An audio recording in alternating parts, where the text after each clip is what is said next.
All right, Klipsch sent me their ProMedia Lumina 2. What do they call this? Klipsch ProMedia Lumina Power 2.1 channel desktop speaker with a subwoofer. Now, sometimes you think that I would just script this stuff, make it a lot easier on me, but then you all would know that it's not off the top. And what makes it fun is going off the top. I jest. Anyway, so Klipsch sent me these speakers out to review, and I'm going to talk about them, talk about how they sound, do a little bit of comparison against some like speakers, and then send you on your way. So first off, how do these sound? Well, if you've listened to the Klipsch speakers before, you probably expect that there's going to be a boosted treble. And there is. It's like 3 to 5 decibels boosted in the upper treble, which for me is, I'm not a fan of that. I don't like speakers that sound that bright. Now, the thing is, with these being desktop speakers, they might be positioned a little bit lower than your ear. And in that case, the way that the high frequency is going to roll off a little bit more, it kind of makes sense.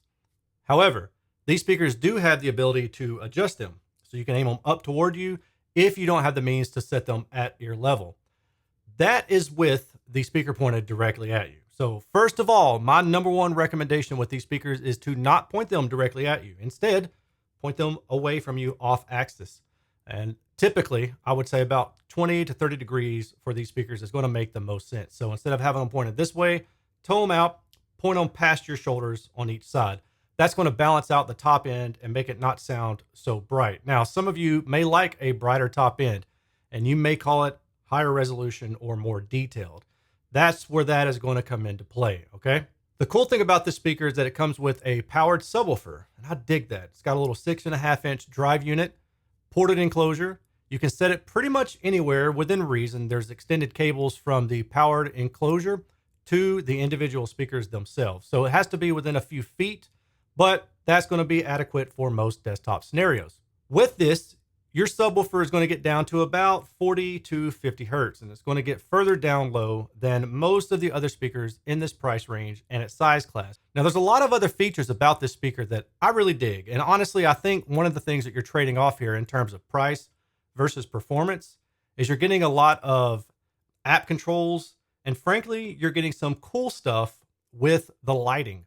So you can do RGB lighting control from the app, and then you can check out all these different kind of settings, which you can see here. The main speakers themselves feature a 3.5-inch drive unit and a 1-inch dome tweeter and a Track-Trix horn. And even though the linearity of the speaker is not to my liking, the way that the waveguide is designed, you can actually do some pretty good equalization with this speaker and get you a more neutral response.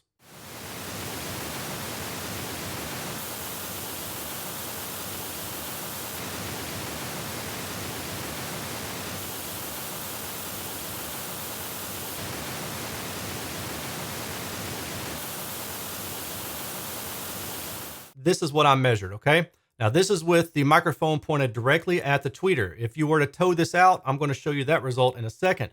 The overall response when measured at the tweeter level, you can see that that's within about plus or minus 3 decibels until you get to the upper treble, and then it just goes and it shoots up. To me, this kind of sounds more digital, maybe more grainy and fatiguing after listening for a longer period of time. Note that the bass, F3 at 46 Hz and F10 at 38 Hz, is pretty low. This is the CEA 2034 data set, and then if we turn the speaker 30 degrees off axis, this is what you get. So you flatten out the top end somewhat, still not perfect, but you get a more linear response this way. And again, that's why I recommend you do that. If you have equalization, you can use equalization through your PC to smooth out this response to your heart's content. Unfortunately, the app only allows you so many bands, and they are fixed, so you cannot use the app as a parametric equalization. You have to use these fixed bands, which I'm showing you here. Normally with a loudspeaker, I would talk about estimated interim response. These are near-field speakers, so what you're seeing right here, honestly, ignore it. What you want to pay attention to is the black line here, or when towed out 30 degrees, here.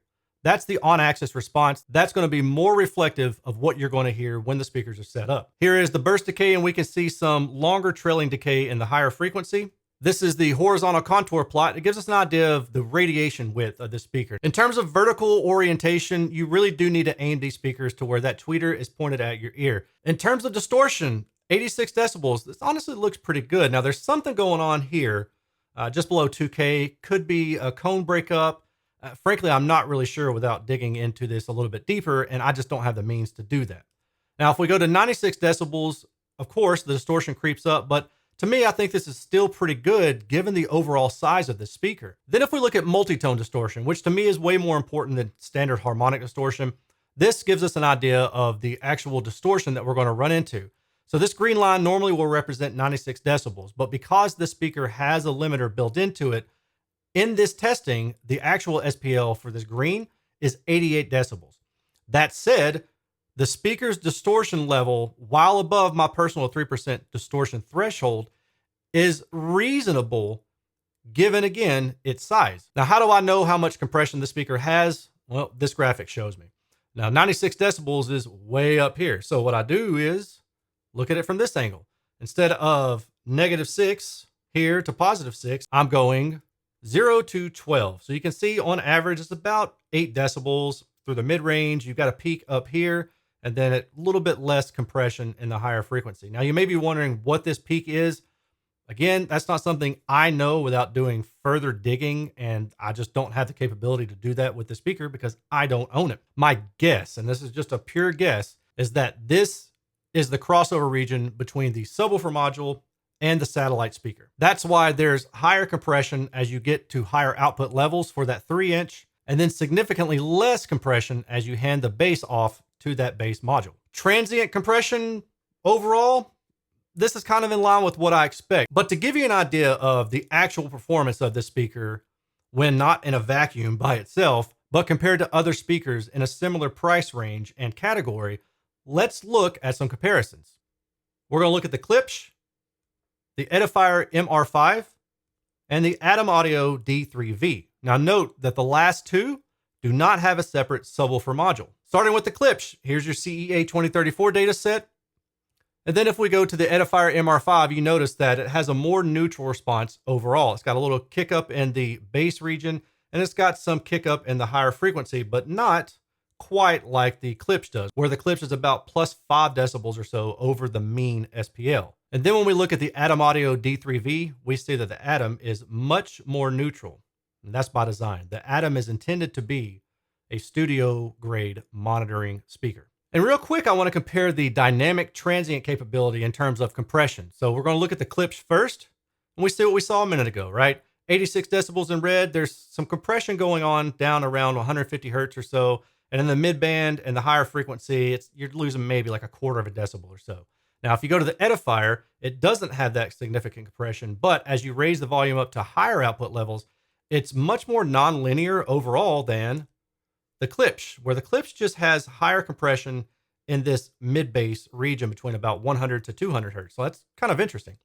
And then if you go to the Adam Audio D3V, you can see that the Adam Audio D3V at 86 decibels, not much compression at all, but when you go to 96 decibels, you lose a lot of the mid-band. My final thought about this particular speaker is simply that I wish the top end weren't as boosted, and I do wish that the app allowed me to adjust EQ in a parametric way, meaning that I can set the frequency and then I can set how much I want to move it down or move it up, and I can set the bandwidth as well. And that would allow me to really target that high frequency area that's boosted, bring that down more to a level that I like, and then I don't have to point the speaker away from me.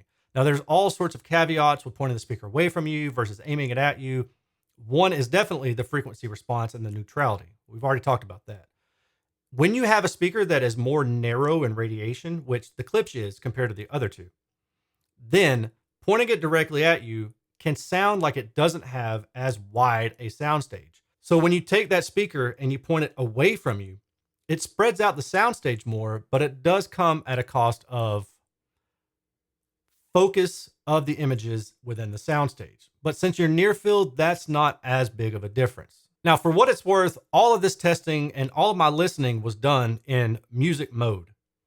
There is a movie mode, and basically what that mode does is boost up the bottom end and boost up the top end. And that's pretty much it. Frankly, there are two big selling features about this speaker, and I think most of you probably already know what it is. Number one, it has a separate subwoofer, and that separate subwoofer allows the speaker to play lower with more output than pretty much any other speaker in this price class.